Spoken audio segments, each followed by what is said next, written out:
What occurs when people cooperate? Harmony. What occurs when we don't cooperate? Conflict. So what is the easiest way to get to where you want to go in life? Is it through conflict or through cooperation?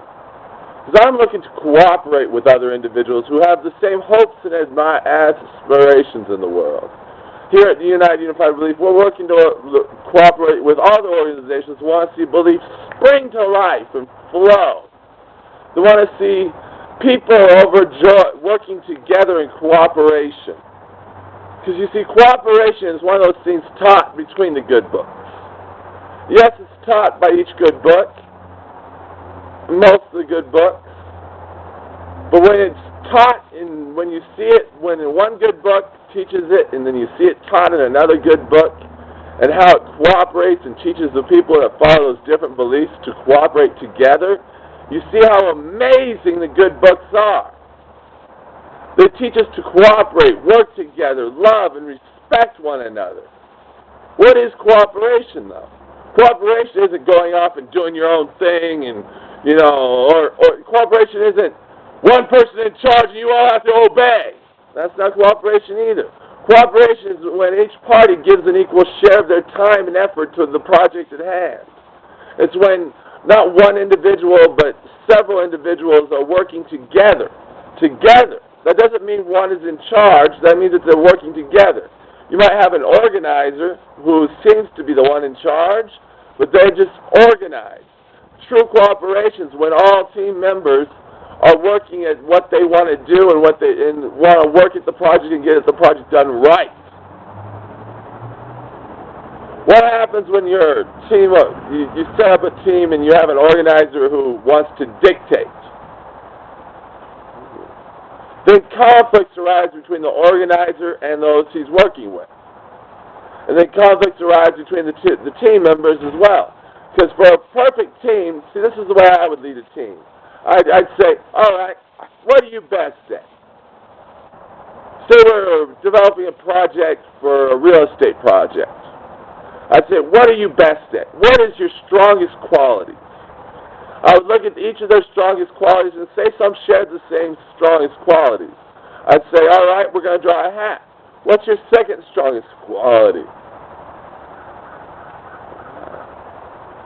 And then we'd have a list. I'd have them write down their strongest qualities, a list like their top 3 or 4 strongest areas that they're talented in, and then have them work on those areas. As long as all the areas were covered, and any areas that weren't covered, well, those would be new areas for new people. And then I'd say, all right, we need somebody to do this sort of area. Who of you thinks you have the ability to get this done in this area? I would really let them loose.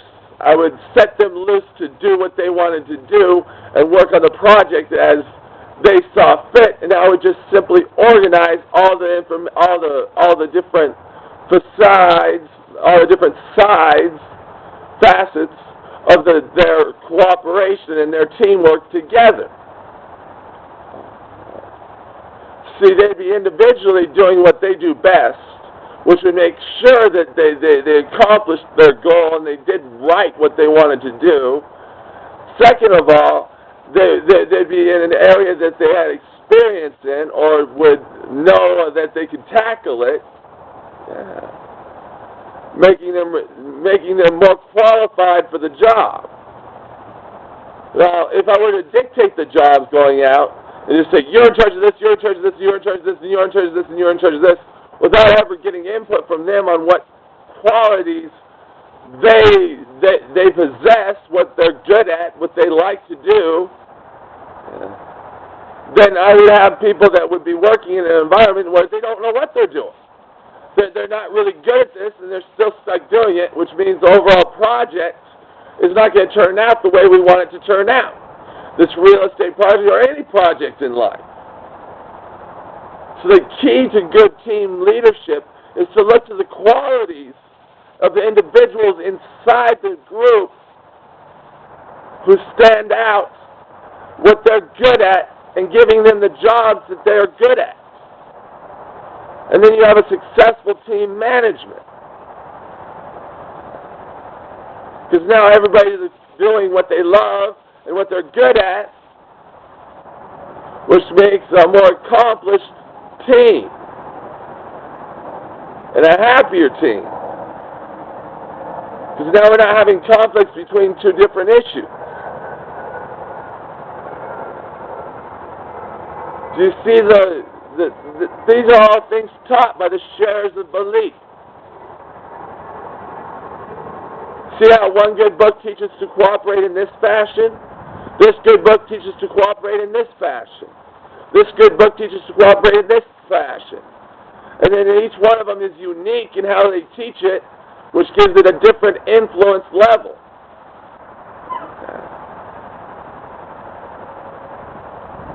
So there is a cooperation that is taught between the good books. And it says to look to the milk.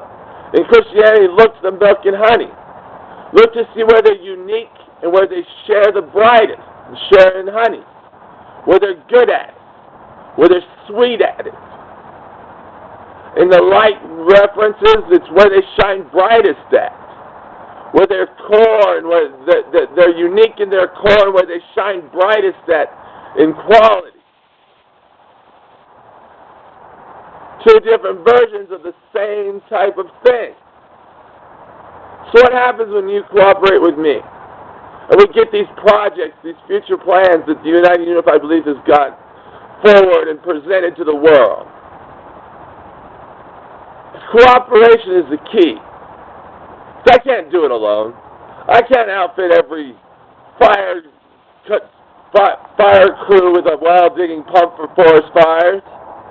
But you know who can? Us. I can't plant all the trees to feed the hungry in all the cities of the world. But you know who can? Us. I can't go out there and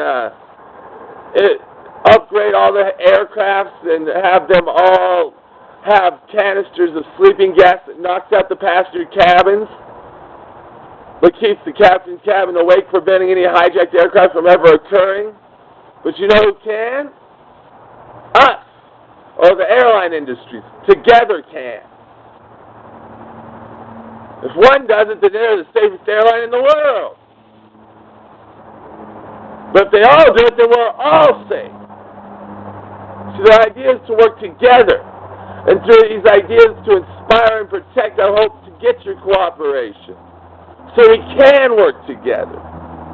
So these future plans are to help you. And they're from my heart.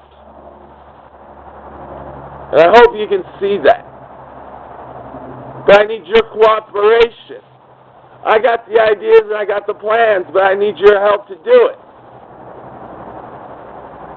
So here's hoping that I get a little help from you, or from them, and from them.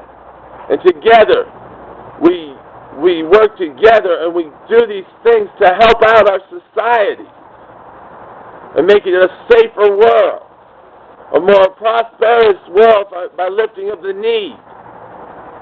I thank you for your time. Christopher David Clayton of the United Unified Belief.